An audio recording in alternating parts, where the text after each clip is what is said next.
그러면 일반 법원에 계실 때도 목표가 헌법재판소셨어요? 아, 그렇진 않았습니다. 아니 모든 판사들의 목표는 대법원장 아니에요? 글쎄요, 저는 근데 저 같은 경우는 네. 뭐 다른 분들도 되게 그렇지 않을까 생각합니다만 네. 저는 판사는 판사가 목표로 해야지 오. 판사가 다른 자리를 목표로 삼으면 안 된다는 생각을 가지고 있습니다. 왜냐하면 판사는 재판을 통해서 어떤 권리관계를 확정하고 하는 자리인데 이 판사가 다른 자리를 생각하고 있으면 아무래도 그 자리에 오르기 위한 뭐 준비도 할 수 있을 것 같고요. 눈치도 봐야 되고. 뭐 그럴 수도 있을 것 같아서 저는 판사는 판사가 목표고 거기서 끝을 내야 된다고. 법치 국가고 법에 의해서 우리나라가 운영이 된다고 볼 수 있는데 그 법 중에 으뜸이 헌법이죠. 그렇습니다. 네. 헌법 정신이 맞느냐 틀리냐 하는 것이 위헌 심판 제청이죠. 예, 그렇습니다. 그리고 후보자가 만약에 헌법재판관이 되면 헌법 정신에 맞느냐 틀리냐 하는 것을 심판을 하게 되죠. 예, 매우 중요한 자리죠. 예, 그렇습니다. 노무현 대통령이 탄핵이 됐을 때도 헌법재판관 5명이 이것은 헌법 정신에 맞지 않는다. 이렇게 기각 판정을 내려서 노무현 대통령이 임기를 마칠 만큼 그 막중한 심판을 하는 자리죠. 예, 그렇습니다. 그래서 헌법재판관은 그 어느 누구보다도 리더십이 있어야 되겠죠. 예, 그렇게 생각합니다. 예, 청렴해야 되겠죠. 예, 모든 사람들에게 가급적 존경을 받아야 되겠죠. 예, 그렇습니다. 그렇습니다. 우리가 고대 국가, 국사 시간에 고대 국가 역사를 배우다 보면 고대 국가의 설립, 성립 요건 중에 하나가 율령반포입니다. 그렇죠? 예, 입법, 사법, 행정을 전권을 쥐고 있는 왕도 법에 따라서 나라를 다스렸죠. 예, 그렇습니다. 네, 그렇습니다. 그만큼 법은 독재 국가에서조차도 그리고 왕조 국가에서조차도 중요한 겁니다. 그런 면에서 말씀드리겠습니다. 헌법재판관은 아니었지만 어쨌든 판사로서 일생을 지내셨죠. 예, 그리고 엄정한 심판을 하셨죠. 나름대로 자부하고 있습니다. 그리고 아까 인사 말씀 중에서 신채호 선생님께서 말씀하신 신독의 자세로 인생을 살았고 앞으로 살겠다 이렇게 말씀하셨죠. 예, 신독이란 어둠 속에서도 자기 자신을 숨기지 않는 자세죠. 예, 그렇습니다. 그런 차원에서 신독의 자세로 말씀해 주시기 바랍니다. 어떤 사람이 12년 전에 4억 8천짜리 아파트를 1억 8천에 신고해서 지방세법과 소득세법을 위반했습니다. 그리고 그 사건이 우리 강일원 판사 앞에 놓여 있습니다. 그 사건에 대해서 어떻게 재판하시겠습니까? 만약에 이게 형사범이라고 한다면 그 조세 탈루에 대한 범위가 있었는지 여부가 문제가 될 것 같습니다. 그리고 만약에 세금 납부 사건이라면 당연히 세금을 납부하도록 이렇게 판단할 것 같습니다. 뭐 징역형 이런 건 안 합니까? 벌금형 이런 거 없습니까? 그냥 그 재판은 그냥 벌금 내시오 하고 끝냅니까? 아닙니다. 그러니까 그 조세 탈루에 만약에 범위가 있고 조세 탈루하는 1,700만 원을 탈루했어요. 예. 그렇다면 어떻게 재판하시겠습니까? 아직 거기에 대해서 본인도 인정하고 있습니다. 재판정에서 예. 본인도 제가 4억 8천짜리를 1억 8천으로 다운계약서를 써서 1,700만 원을 세금을 탈루했습니다. 제가 조세법, 지방세법을 위반했습니다. 라고 인정했어요. 자백했어요. 그렇다면 우리 판사께서는 어떻게 판결하시겠습니까? 이 말씀을 드리고 싶습니다. 이제 지금 저의 경우를 말씀하시는 것으로 이해하고 있습니다. 네. 근데 제 경우는 이제 서면 답변에서 말씀드렸습니다만 정말 세금을 탈루하려는 의도가 전혀 없었고. 자, 무슨 말씀하실지 알아요. 예. 한겨레신문에 본인이 인정했어요. 1,700만 원을 예. 탈루했다. 인정했는데 죄는 법조항을 알고 범죄를 저지르면 죄가 되고 법조항을 모르고 죄를 저지르면 죄가 안 됩니까? 심판 안 받습니까? 그런 건 아니죠? 아닙니다. 예. 본인이 모르고 법무사가 이렇게 처리한지 몰랐다 할지라도 결국은 본인이 세금을 탈루한 건 맞지 않습니까? 그건 맞습니다. 그렇죠? 예. 국민이 판단하시리라고 생각합니다. 예. 남에게 관대하고 자신에게 가혹하는 그런 자세를 우리는 훌륭한 인생이라고 그럽니다. 만약에 이게 본인의 사건이 아니라 남의 사건이었다면 판사로서 벌금 내고 마시오 하고 무죄를 선고하지는 않았을 것이다. 저는 이렇게 생각합니다. 조금 말씀드려도 되겠습니다. 이따가 오후에 예. 하세요. 예. 별로 하실 말씀이 없으실 걸로 아는데. 대한민국 헌법, 지금 130개 조항이고 헌법 전문까지 다 있습니다. 독일에서는 1933년부터 45년까지 나치 치하에 있던 헌법을 2009년에 무효화 선언을 했습니다. 독일 의회에서 했습니다. 1972년 10월 17일, 조금 있으면 40주년이 됩니다만 유신헌법은 대통령에 대한 추천권을 없애버렸습니다. 통일주체 국민회의에서 대통령을 선출했습니다. 박정희 말고는 후보자가 될 수 없었습니다. 그리고 통일주체 국민회의에서 대통령을 뽑았습니다. 국민들이 대통령을 뽑을 권한을 원천적으로 차단했습니다. 지금 헌법으로 보면 위헌 맞죠? 예, 지금 지금 헌법으로 보면 위헌이 맞죠? 그 자체가 헌법 규정이기 때문에요. 그 헌법에 대한 위헌 개념이. 아니, 지금의 헌법의 개념으로만 말씀해 주세요. 그렇습니다. 예. 예. 그리고 지금 국회의원도 저도 국회의원인데 아마 국민들이 뽑죠. 근데 3분의 1을 대통령이 지명했죠. 이걸 유정의 국회의원이라고 합니다. 지금 헌법으로 보면 위헌이 맞죠? 말씀하신 대로 지금 헌법으로는 맞습니다. 예, 말이 안 됩니다. 그리고 대법원장을 비롯한 모든 법관을 대통령이 임명했습니다. 이것도 위헌 맞죠? 지금 헌법하고는 전혀 다른 그렇습니다. 내용입니다. 예. 그리고 구속적 부심제를 폐지했고 자백의 증거 능력을 제한했고 표현의 자유에 대한 허가 검열을 했고 그리고 모든 기본권에 대해서 거의 대통령령으로 긴급 조치를 할 수 있었어요. 지금 헌법으로 보면 말도 안 되는 헌법이죠. 뭐 그런 표현까지 하실 수 있을 것 같습니다. 네, 그렇습니다. 그래서 이거는 유신헌법은 유신자는 굉장히 좋은 거예요. 무엇을 새롭게 한다, 개선한다, 개혁한다. 그래서 유신헌법은 유신이란 말이 어울리지 않는다. 그리고 이것은 유신헌법의 그 이름조차 네이밍조차 잘못됐다. 비법이다. 이렇게 주장하는 학자들도 많이 있습니다. 우리 만약에 재판관이 되신다면 이러한 가치 충돌의 측면이 아니라 정의와 불의, 거짓과 진실, 옳은 것과 틀린 것에 대한 판단을 명확하게 할 그런 결단의 순간이 올 수도 있다고 생각합니다. 그때 잘해 주실 것을 부탁드리겠습니다. 예, 명심하겠습니다. 프랑스를 똘레랑스의 나라라고 얘기하죠. 예. 관용의 나라죠. 문화예술의 강국이고 아름다운 나라로 많은 관광객들이 파리를 찾고 있습니다. 그러나 그 프랑스에도 불행했던 역사가 있습니다. 나치 치하 약 3년간의 세월이 있었습니다. 그리고 나치 시절 나치에 부역했던 우리로 치면 친일파입니다. 이분들을 숙청했습니다. 그리고 공소시효를 지나자 공소시효를 없앴습니다. 민족 반역자에게는 공소시효가 없다는 것이었습니다. 그리고 헌법을 바로잡았고 민족 정기를 바로잡았습니다. 프랑스의 예입니다. 그래서 이제는 관용하자 똘레랑스의 나라가 되었습니다. 독일은 또한 세계 2차 세계대전의 전범국가로서 부끄러운 나치 헌법을 2009년도에 독일의 의회에서 폐지하고 무효화했으며 나치 헌법으로 처벌받았던 많은 억울한 사람들을 풀어주었습니다. 우리에게는 참으로 귀감이 아닐 수 없습니다. 후보자도 그렇게 생각합니까? 예, 그렇습니다. 1972년 지금으로부터 40년 전에 선포되었던 유신헌법은 지금의 헌법으로 위헌이죠. 지금 헌법의 기준에 따르면 전혀 맞지 않습니다. 예, 위헌 맞죠? 예.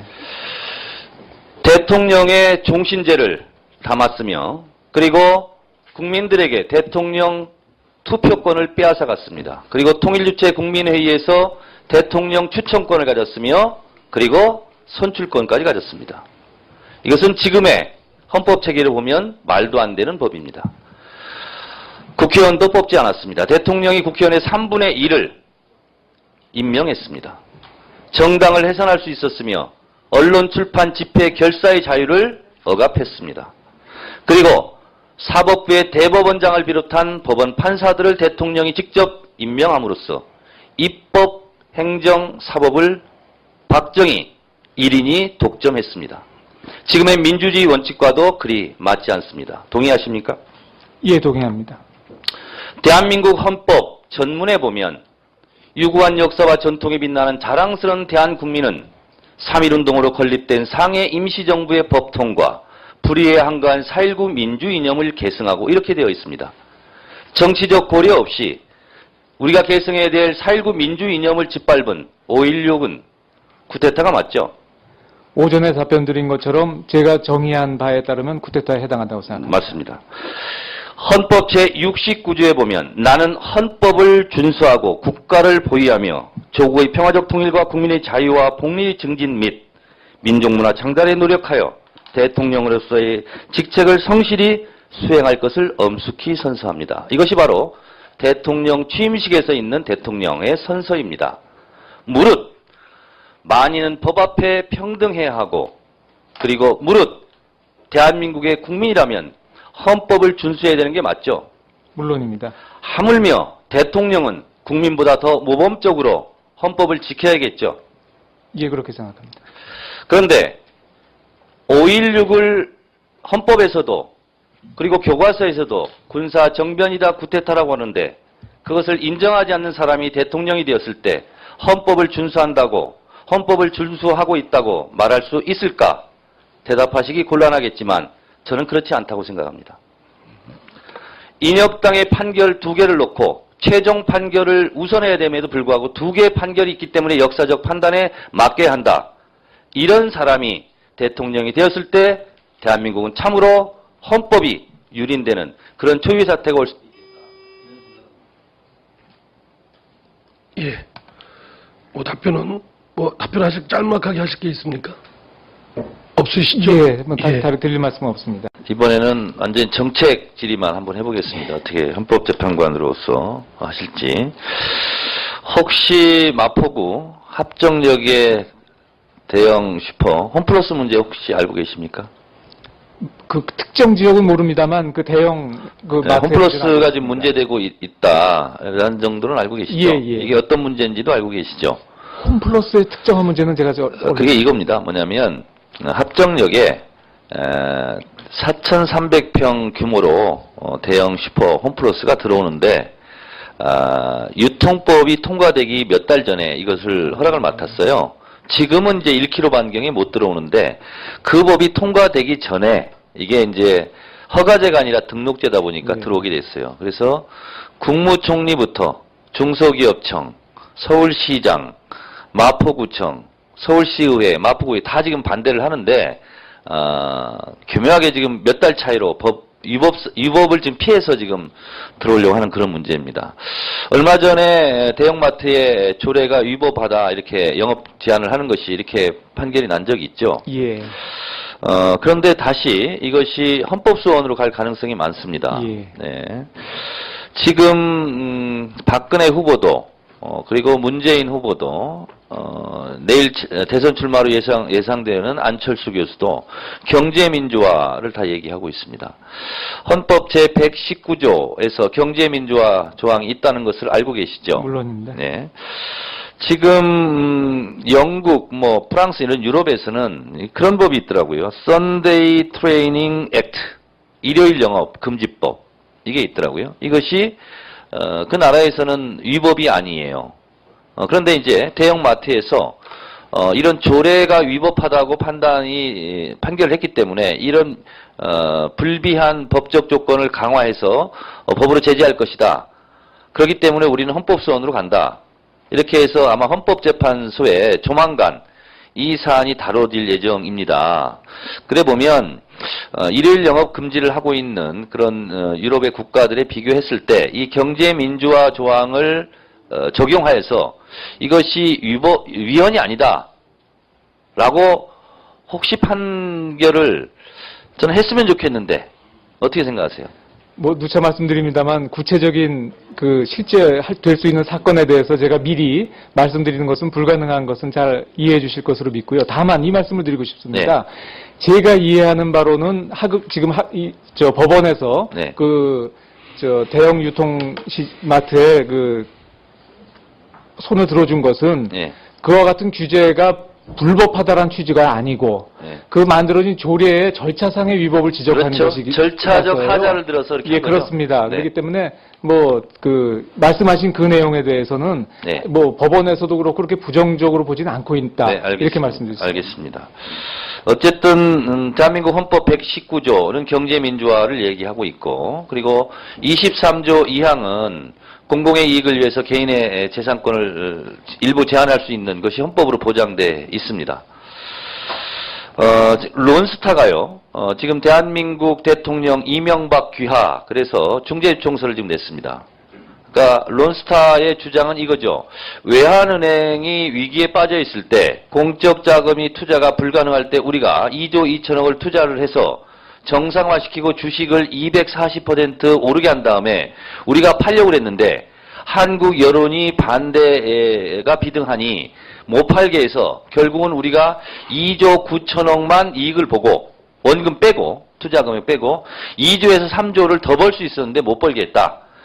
근데 론스타가 주장한 핵심은 이겁니다. 인수하려고 하는 그런 금융자본을 심사를 금감위가 해야 되는데 거기는 아무 문제가 없으니까 심사를 하지 않고 매각하려고 하는 론스타를 계속 물고 늘어져서 우리에게 손실을 끼쳤다. 따라서 금감위가 국내법을 어겼다. 그 국내법에는 그렇게 돼 있답니다. 그러니까 팔려고 하는 데는 심사를 할 대상이 아니라는 겁니다. 론스타의 주장은. 그리고 살려고 하는데 그런 은행이 재정 건전성이 과연 있는지 없는지 자격이 되는지 아닌지를 심사해야 되는데 거꾸로 했다는 거예요. 그래서 국내법을 위반했기 때문에 이것이 위헌 아니냐 이런 이제 론스타의 주장입니다. 이게 헌법재판소에서 정말 이게 심각한 판결을 해야 될 상황에 앞으로 놓이게 됩니다. 이 부분에 대해서 혹시 지식과 정보와 의견이 있으면 말씀해 주세요. 지금 말씀하신 것만 보면 헌법적인 문제는 아닌 것 같습니다. 네. 예, 그러니까 그 론스타 말 자체를 주장 자체를 보더라도 네. 국내법 위법 여부가 다루어질 것이라서 네. 그건 헌법적인 문제가 발생할 것은 아닌 것 같습니다. 법원에서 그렇게 판단을 했다는 거죠, 또. 나중에. 우리 법원에서요. 예. 그래서 이런 문제가 이제 국부육출의 문제이기도 한데 또 그들이 주장하는 나름대로 논리가 있습니다. 예. 그래서 헌법재판소에 혹시 그게 가게 되면 잘 판결해 주시기 바랍니다. 예. 그리고 제가 다른 후보자에도 여쭤봤는데요. 공정위가 실제로 대기업 재벌 편이다 보니까 이 전속 고발권을 남용을 해요. 그러니까 불공정 거래에 대해서 적발하고도 단 1%만 검찰이 고발을 하게 돼 있습니다. 그래서 공정의 전속 고발권에 대해서 폐지에 대해서 어떻게 생각하냐라고 제가 다른 후보들한테 물어봤더니 폐지해야 됩니다. 이렇게 그냥 간단하게 말씀하시더라고요. 폐지 찬성입니까? 전속 고발권? 저는 그 전속 고발권을 준 입법 취지도 있다고 보여서 네. 전면적인 폐지보다는 일정한 요건 하에서는 반드시 고발하도록 하는 네. 어떤 그 조정이 먼저 선행되는 것이 어떤가 개인적으로는 그런 생각을 가지고 예, 있습니다. 좋습니다. 지금 성범죄 때문에 여러 가지 그 사회적 문제가 되고 있는데요. 법무부에서 지금 성범죄자 3년 소급 적용해서 전자발찌를 끼우자 이런 부분이 근데 실제로 위헌이다 아니다 이런 논란이 있는데요. 이제 아직 판결은 하지 않았지만 지금 어쨌든 이것 때문에 2,000건이 지금 법원에 계류 중에 있다고 합니다. 이거에 대한 개인적인 입장 혹시 있습니까? 아까도 말씀드렸습니다만 단도직입적으로 얘기해라 라고 한다면 물론 제가 아직 그 구체적인 법안에 대한 깊이 있는 심사를 안 했기 때문에 또 헌법재판소에 계류 중이기 때문에 조심스럽습니다만 그야말로 언론에서 본 전자발찌만 놓고 본다면 형벌보다는 보안처분 쪽에 가깝겠다라는 현재는 그런 생각을 갖고 있습니다만 만약에 제가 헌법재판소에 가게 된다면 깊이 있게 연구하고 또 신속하게 결론을 내릴 수 있도록 노력하겠습니다. 예. 그러면 이제 더 추가 질문 없습니다. 예. 그럼 이 부분만 더 좀 하시죠. 예. 그 군 가산점 있잖아요. 예. 이것이 위헌이다 이렇게 판결이 내린 적 있죠. 예. 근데 이걸 또 다시 추진하려고 하는 움직임이 있습니다. 이 부분에 대해서는 어떤 입장을 갖고 계시죠? 군 가산점. 저는 이제 군 병역 의무를 이행함으로써 거기에 따른 여러 가지 손실이 있기 때문에 적절한 그 국가적 차원에서의 보상이 필요하다고 생각을 합니다. 예. 다만 이제 그 지난번 위원 결정이 난 것처럼 군사 가삼제를 할 경우에는 여성이라든지 아니면 뭐 신체 장애 등을 이유로 해서 병역을 필요하지 못한 또 다른 분들에게 상대적인 또 박탈감이 있기 때문에 그 조화점을 찾는 것이 굉장히 중요하겠다. 즉 군 가산점제 그 자체가 문제가 아니라 그 제도를 그 위헌 소지가 없도록 그 설계하는 것이 중요하겠다 이런 생각을 가지고 있습니다. 하나 더 여쭙겠습니다. 양심적 병역 거부자에 대해서 처벌하는 것은 합헌이다. 이렇게 이제 판결이 이미 내려져 있습니다. 예. 그런데 이제 사회가 진보되고 진화될수록 양심적 병역 거부자에 대한 대체 복무를 허용해야 되는 거 아니냐? 이런 것이 지금 일고 있어요. 이런 부분에 대해서는 어떻게 생각하세요? 저도 그 병역 의무와 대등한 수준의 대체적 복무를 도입하는 걸 전제로 찬성하는 입장입니다. 아, 그렇습니까? 그리고 오전에 어떤 분께서도 말씀하셨다시피 실제로 유신 정권 때 구로공단 조성하면서 강제로 땅을 빼앗았던 부분에 대해서 다시 그걸 돌려주라는 판결을 하신 적 있죠? 예, 제가 재심 작품을 했습니다. 예, 제가 다른 후보자들 질의 때도 이걸 예를 항상 들었습니다. 법관은 좀 이렇게 해야 된다. 권력에 의해서 빼앗긴 부분에 대해서 억울한 국민들의 좀 원을 풀어줘야 되는 그런 판결을 해야 된다. 이렇게 제가 칭찬도 하고 그렇게 했었습니다. 만약에 헌법재판관이 되면 앞으로 그런 입장에서 냉정하게 그리고 결단력 있게 과감성 있게 판단해 주시기 바랍니다. 예.